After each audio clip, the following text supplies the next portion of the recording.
دلیل الوہیت کیا ہے؟ وہ چیز جو اللہ نے مجازن بھی کسی کو نہیں دی ہے. یہ تو اللہ کی شان ظاہر ہوتی ہے نا، شفا دینا ہے، بیٹا دینا ہے، اللہ کے محبوبوں سے ظاہر ہوتی ہیں. تم تو بات کرتے ہو اللہ کے نبی کی، حضور کے، تو اللہ نے تھوک مبارک کے اندر، لعاب دہن مبارک کے اندر بھی شفا رکھی ہے. آپ کی ذات تو بہت اونچی ہے نا. تو دلیل الوہیت کیا ہے؟ یہی سورہ اخلاص پڑھ لیں. اللہ فرماتا ہے، قل اے حبیب صلی اللہ علیہ وآلہ وسلم ارشاد فرما دیجئے، هو اللہ احد، وہ اللہ ایک ہے، وحدہ لا شریک ہے. دلیل کیا ہے؟ اللہ الصمد، اللہ صمد ہے. یہ جو صمد ہے بے نیاز، الصمد کا معنی کیا ہے؟ بے نیاز. ساری کائنات جس کی محتاج ہو اور وہ کسی کا محتاج نہ ہو.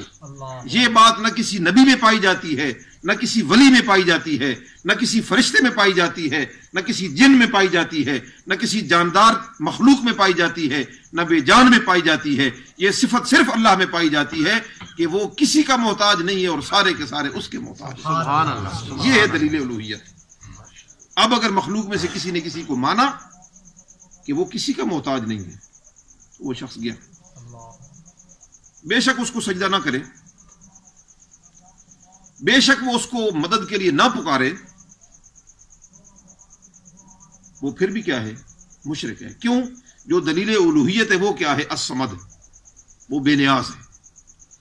سجدے کے لائق وہی ہوتا ہے، عبادت والے سجدے کے لائق، کہ جو کسی کا محتاج نہ ہو. جو خود کسی کا محتاج ہو اس کی بندہ کیا عبادت کرے؟ جو خود کسی کے آگے جھکنے کے قابل ہو اس کے آگے بندہ کیوں عبادت والا جھکاؤ کرے؟ جو خود کسی کے آگے عبادت والا سجدہ کیے ہوئے ہو. تو یہ جو معنی ہے الصمد، یہ جو صفت ہے، یہ اللہ نے مجازن بھی کسی کو کوئی نہیں دی ہے. باقی ہے نا سمیع، اللہ سمیع ہے، ہم بھی سنتے ہیں، ہم بھی سمیع ہیں. یہ مجازن صفت ہمارے پاس بھی ہے. اللہ بصیر ہے، دیکھتا ہے، ہم بھی دیکھتے ہیں. یہ مجازن صفت ہمارے پاس، حقیقتاً اللہ کے پاس. لیکن صمد والی صفت مجازن بھی کسی کے پاس نہیں ہے. وہ صرف اللہ کے پاس، حقیقتاً اس کے پاس ہے، اور باقی کسی کے پاس نہ حقیقتاً ہے نہ مجازن ہے. الصمد کا معنی کیا ہے؟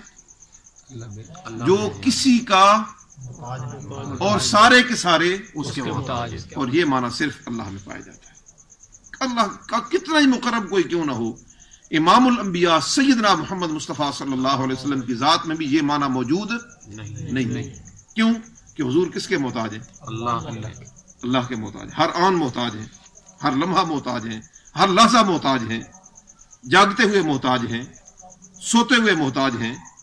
ہر آن، ہر لحظہ، اس جہان، اس جہان، اگلے جہان، پچھلے جہان، سب جہانوں میں اللہ کے محتاج ہیں. ایک لحظے کے لیے بھی اللہ سے بے نیاز کوئی نہیں ہو سکتا. اتنا جن کا کھرا عقیدہ ہو ان کو بات بات پہ مشرک قرار دینا کتنی بڑی ڈھٹائی اور کتنی بڑی زیادتی ہے. کہتے جی تم ان کو دور سے پکارتے ہو، جی تو وہ دور سے تو سنتے کوئی نہیں ہے. تو ادھر ایک جنتی شخص، وہ اگر اس کا بیوی سے جھگڑا ہو جائے، وہ بیوی کو پاس بلائے اور بیوی بغیر عذر شرعی کے اس کے پاس نہ آئے، تو جنت میں جو اس کو ملنے والی حور ہوتی ہے، وہ اس کی بات یہاں اس کی میاں بیوی کی آپس میں بات ہو رہی ہوتی ہے، وہ حور کو پکار بھی نہیں رہا ہوتا، حور کو بلا بھی نہیں رہا ہوتا.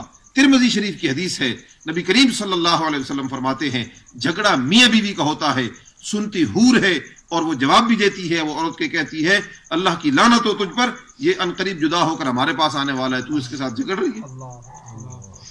تو یہ دور سے سننا، اگر یہ صفت الوہیت ہے تو پھر کیا حور الہ بن گئی ہے، وہ معبود بن گئی ہے، حالانکہ پکارا بھی نہیں ہے اس کو. اور ترمذی کی روایت ہے جب کوئی شخص اللہ کو پکارتا ہے 3 بار کہ اے اللہ مجھے جنت عطا فرما، پکار کس کو رہا ہے؟ جنت اس کے لیے دعا کرتی ہے کہ اے اللہ اسے میرے اندر داخل کر دے. پکار اللہ کو رہا ہے، سن جنت بھی رہی ہے. پکارتا اللہ کو ہے 3 بار، اے اللہ مجھے جہنم سے بچا. پکارتا اللہ کو ہے، سنتی جہنم ہے اور وہ کہتی ہے اللہ اسے میرے عذاب سے بچا لے. یہ دور سے سننا یہ دلیل الوہیت نہیں ہے.